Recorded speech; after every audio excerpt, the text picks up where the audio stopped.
If you start with the belief that everything can be hacked, you're in a good spot.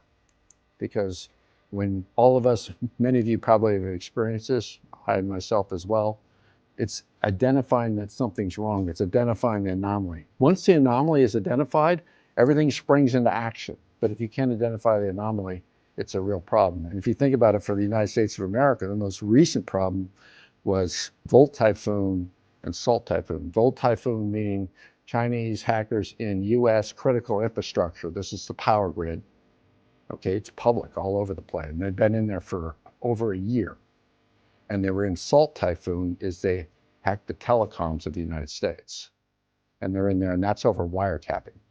So, and they were in there for months before we figured this out. It's anomalies. I think AI done properly, there are terabytes, petabytes of data coming off the IT systems that are never looked at.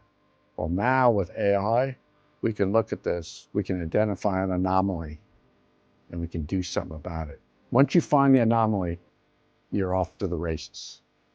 A big problem is if you're not monitoring, you identify an anomaly and you want to go back in the data, if there's no data to be found, you don't know.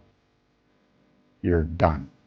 Because we have machines now that can store massive amounts of data, we have the compute, and now we have the models that can operate on top of this, I'm optimistic on the future. But just remember AI's been around a long time in the military. You know, smart weapons, which every company has, those all have a form of AI in them. And I think this is gonna continue to evolve rapidly in space.